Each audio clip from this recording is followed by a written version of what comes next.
Good morning students. Today we are going to see the topic about utility. So under this topic, what are the concepts we have to discuss? First one meaning, second one types. What are the two types? Cardinal and ordinal. And the next one, how to measure the utility. That is called measurement of utility. Then importance of utility. Why we have to measure the utility? What is the importance? Then finally conclusion. So one by one we have to discuss. First of all, meaning. What do you mean by utility?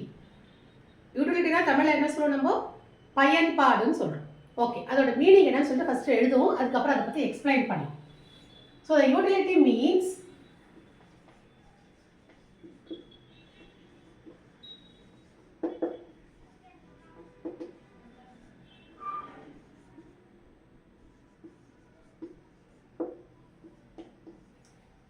utility meaning wants satisfying capacity.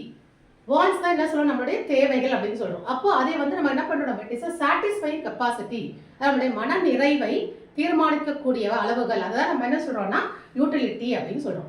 ஒரு example மூலமா சொல்றோம் அப்படின்னா, ஒரு apple இருக்கு, இப்போ நம்ம பசியோட இருக்கோம், ஒரு ஆப்பிள் வாங்கி சாப்பிடுறோம்னு சொல்லும் போது அந்த ஆப்பிள் சாப்பிட்டோட நம்ம ஒரு நிறைவு, எனக்கு பசி தீர்ந்துருச்சு, அந்த ஆப்பிள் சாப்பிட்டேன் அப்படின்னு மன நிறைவு இருக்கு இல்லையா, அதான் யூட்டிலிட்டி நம்ம சொல்றோம். அதான் எக்கனாமிக் டேர்ம்ஸ்ல யூட்டில்ஸ் அப்படின்னு சொல்றோம். பயன்பாட்டின் அளவுகள், யூட்டில்ஸ், யூடிஐஎல்எஸ், யூட்டில்ஸ், பயன்பாட்டின் அளவுகள் மூலமாக மதிப்பீடு செய்யுது.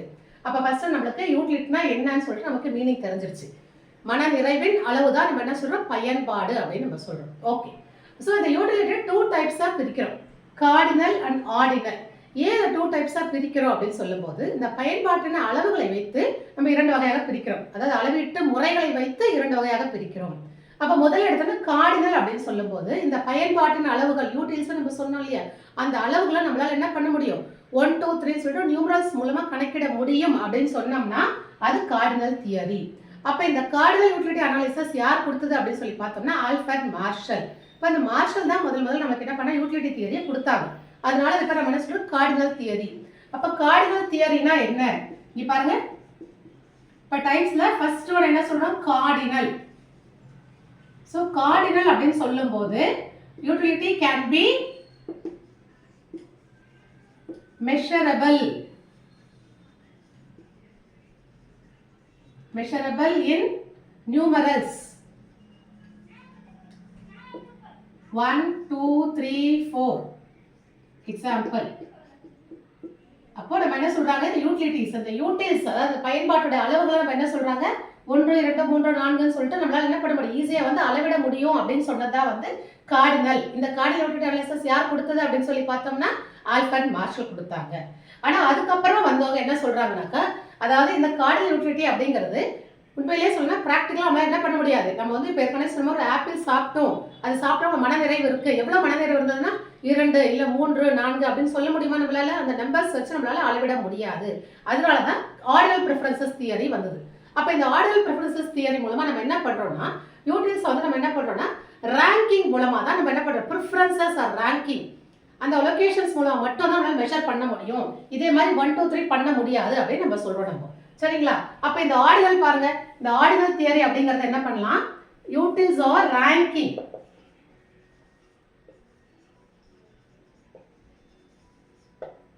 அப்ப இந்த யூட்டில்ஸ் ஆர் ரேங்கிங் அப்படின்னா என்ன அப்படின்னு சொன்னா, அந்த பயன்பாட்டின் அளவுகளை ப்ரிஃபரன்சஸ் மூலமா, first preference, second preference, first rank, second rank, அந்த மாதிரி நம்ம என்ன பண்ண முடியும், அளவிட முடியும். இப்போ நம்ம கார்டினல்ல சொன்ன மாதிரி 1 2 3 4 அப்படின்னு சொல்லிட்டு நம்ம என்ன பண்ண முடியாது, நம்பர்ஸ் மூலமா அளவிட முடியாது அப்படின்னு நம்ம சொல்றோம். ஓகேங்களா, புரியுதுங்களா? கார்டினலுக்கு ஆர்டினலுக்கு டிஃபரன்ஸ்.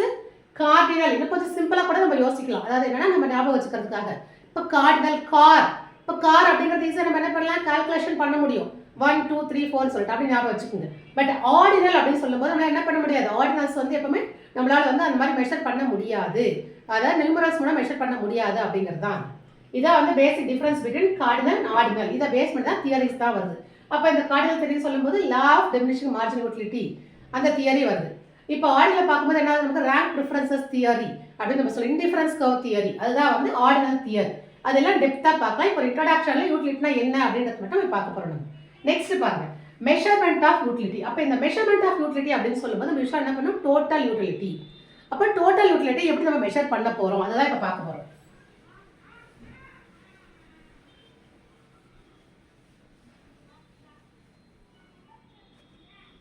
இப்போ டோட்டல் யூட்டிலிட்டி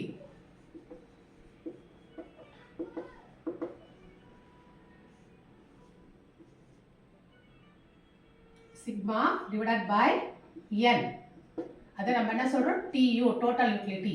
இங்கே சிக்மா அப்படிங்கிறது என்னன்னா டோட்டல் யூட்டிலிட்டி. அப்போ டோட்டல் யூட்டிலிட்டி எப்படி மெஷர் பண்ணுவோம், divided by n. N numbers, அதாவது வந்து எத்தனை பொருட்களை நம்ம சாப்பிட்டோம் அப்படிங்கிறதா வந்து என் நம்பர்ஸ். அதனால நமக்கு கிடைக்கக்கூடியதான் நம்ம என்ன சொல்றோம், டோட்டல் யூட்டிலிட்டி நம்ம சொல்றோம். இதான் வந்து டோட்டல் யூட்டிலிட்டியோட ஃபார்முலா அப்படின்னு நம்ம சொல்றோம். நெக்ஸ்ட் பார்த்தோம்னா, அதாவது வந்து அடுத்து வந்து மார்ஜினல் யூட்டிலிட்டி தியரி. மார்ஜினல் யூட்டிலிட்டினா என்னன்னா, டோட்டல் யூட்டிலிட்டி இன்க்ரீஸ் ஆக ஆக அதோட மார்ஜினல் லெவல் வந்து டிக்ரீஸ் ஆகுது. அதுதான் வந்து நம்ம வந்து மார்ஜினல் யூட்டிலிட்டி அப்படின்னு நம்ம சொல்றோம். அப்போ MU is equal to MU marginal utility is equal to total utility divided by n numbers. அப்போ இந்த டோட்டல் யூட்டிலிட்டி கீழே எத்தனை நம்பர்ஸ் இருக்கு அதை டிவைட் பண்ணா நமக்கு கரெக்டாக வந்து மார்ஜினல் யூட்டிலிட்டி அப்படின்னு சொல்றோம். மார்ஜினல் யூட்டிலிட்டி எப்போ என்ன ஆகும், நமக்கு டிமினிஷ் ஆகுதா டிக்ரீஸ் ஆகும் அல்ல டிக்ளைன் ஆகும்னு சொல்றோம். அதாவது மொத்த பயன்பாடு என்பது ஏறிக்கொண்டே போகும். ஃபார் எக்ஸாம்பிள் ஃபர்ஸ்ட் ஆப்பிள் சாப்பிடும் போது இது வந்து எதில் ஒரு டோட்டல் யூட்டிலிட்டினா நம்மளுக்கு கார்டினல் வருது. அதனால கார்டினல் யூட்டிலிட்டி தியரி படி பார்த்தோம்னா யூட்டிலிட்டிஸ் வந்து நம்ம என்ன பண்ணலாம், ஈஸியாக மெஷர் பண்ணலாம். அதாவது என்ன நம்பர்ஸ் மூலமான்றதுல அதை பேஸ் பண்ணி தான் இந்த மெஷர்மெண்ட் கொடுத்துருக்காங்க. ஸோ நம்ம என்ன பண்ண போறோம், இப்போ ஃபர்ஸ்ட் வந்து EU அதாவது டோட்டல் யூட்டிலிட்டி அப்படின்னு சொல்லும்போது ஒரு ஆப்பிள் சாப்பிடும்போது 2 யூட்டிலிட்டிஸ் கிடைக்குது, 2 மனநிறைவு. அடுத்தது 2ஆ சாப்பிடும்போது 4, அடுத்தது வந்து 3ஆவது ஆப்பிள் சாப்பிடும்போது 6. இப்போ இதை மாதிரி நம்ம பண்ணும்போது என்ன ஆகுதுன்னா 6 அப்படிங்கிறது நம்ம என்ன சொல்றோம், டோட்டல் யூட்டிலிட்டி அப்படின்னு சொல்றோம். அப்போ அதுக்கே வந்து எத்தனை நம்பர் சாப்பிடணும் அப்படின்னு சொன்னாக்க 3 ஆப்பிள் சாப்பிடணும். புரியுதுங்களா, ஒரு ஆப்பிளுக்கு 2 யூட்டில்ஸ், அப்போ 3 ஆப்பிளுக்கு 6. அப்போ total utility divided by n numbers is equal to 2. இதான் நம்ம மார்ஜினல் யூட்டிலிட்டின்னு சொல்றோம். யூசுவலாக மார்ஜினல் யூட்டிலிட்டி அப்படிங்கிறது என்ன அப்படின்னு பார்த்தோம்னா, அடிஷனலாக இருக்கிற அந்த யூட்டிலிட்டி கூட 1 மோர் ஆட் பண்ணும்போது கிடைக்கிறதோட அளவு தான் நம்ம என்ன சொல்றோம், நம்ம மார்ஜினல் யூட்டிலிட்டின்னு சொல்றோம். டோட்டல் யூட்டிலிட்டி இன்க்ரீஸ் ஆகிட்டே போகும், பட் மார்ஜினல் யூட்டிலிட்டி டிக்ளைன் ஆகிட்டே போகும். இது வந்து bases on cardinal utility theory. Law of diminishing marginal utility theory ரொம்ப ஃபேமஸான ஒரு தியரி. Okay, importance of utility theory. இந்த யூட்டிலிட்டி தியரி எதுக்காக நம்ம படிக்கிறோம் அப்படின்னு சொல்லி பார்த்தோம்னா, என்னன்னா யூட்டில்ஸ் வந்து நம்ம என்ன பண்ண முடியும், மெஷர் பண்ண முடியுதா, வெதர் அது கார்டினலா இருந்தாலும் ஆர்டினலா இருந்தாலும். அதாவது கார்டினலா நம்பர்ஸ் மூலமா யூட்டில்ஸை நம்ம என்ன பண்ணலாம், அளவிட முடியும். ஆனா வந்து ஆர்டினல் மூலமா ரேங்கிங் மூலமா தான் பண்றோம். அப்ப எப்படி இருந்தாலுமே நம்ம என்ன பண்றோம், இந்த அளவீடுகள் மூலமாக தான் நம்ம என்ன பண்ணலாம், பயன்பாட்டை வந்து நம்ம அளவிட முடிகிறது. பயன்பாட்டை ஈஸியாக அளவிடும் போது தான் நம்மளால என்ன பண்ணும், ஃபர்தரா வந்து எவ்வளவு டிமாண்ட் வரும் கிரியேட் பண்ணுவாங்க அப்படிங்கிறத நம்மளால ஃபோர்காஸ்ட் பண்ண முடியல. Demand analysis. அடுத்தது யூட்டிலிட்டி அனாலிசிஸ் மூலமா என்ன இம்பார்ட்டன்ஸ் கொடுக்குறாங்க அப்படின்னு சொன்னா, அந்த டிமாண்ட் அளவுக்கு ஏற்ற மாதிரி சப்ளை, அதாவது ப்ரொடக்ஷன், ஃபியூச்சர்ல எவ்வளவு ப்ரொடக்ஷன் நம்ம கொடுக்கலாம் அப்படிங்கிறத ஃபோர்காஸ்ட் பண்ணலாம். Plus resource allocation. அப்போ அந்த ப்ரொடக்ஷன் லெவலுக்கு ஏற்ற மாதிரி நம்ம என்ன பண்ணலாம், அதை வந்து ரிசோர்ஸ் வந்து அலோகேட் பண்ண முடியுது ஈஸியாக. வந்து லேண்ட், லேபர், கேபிட்டல், இது எல்லாமே நம்ம என்ன சொல்றோம், நம்ம இதோட ரிசோர்சஸ் அப்படின்னு சொல்றோம். அதை நம்ம என்ன பண்ணலாம், ஈஸியாக வந்து அலோகேட் பண்ண முடியுது. அப்போ இதான் வந்து இம்பார்ட்டன்ஸ் ஆஃப் யூட்டிலிட்டி தியரி. ஃபைனலாக கன்க்ளூஷன் வரும். ஸோ இந்த யூட்டிலிட்டி தியரி அப்படிங்கிற ஒரு விஷயம் இல்லை அப்படின்னு சொன்னால் நம்மளால என்ன பண்ண முடியாது, எந்த தேவையும் தீர்மானிக்க முடியாது, தேவைக்கான அளிப்பு தீர்மானிக்க முடியாது, அளிப்புக்கான அந்த ரிசோர்சஸ் மூல காரணிகள் இல்லை மூல வளங்கள்னு சொல்ற பாருங்க, அதை நம்மளால தீர்மானம் செய்ய முடியாது அப்படின்னு சொல்றோம். அதே மாதிரி ஃபியூச்சர் பிளான்ஸ், இந்த பட்ஜெட்ஸ் இதெல்லாமே நம்மளால போடுறதுக்கு நம்மளுக்கு இந்த யூட்டிலிட்டி அனாலிசிஸ் ரொம்ப ரொம்ப ஹெல்ப்ஃபுல்லாக இருக்குன்னு சொல்றோம். அதே மாதிரி டே டு டே லைஃப்லையும் நம்ம யூட்டிலிட்டி அனாலிசிஸ் வந்து யூஸ்ஃபுல்லாக இருக்கு. இதை தான் வந்து நம்ம இம்பார்ட்டன்ஸ் ஆஃப் யூட்டிலிட்டியில் பார்க்குறோம்.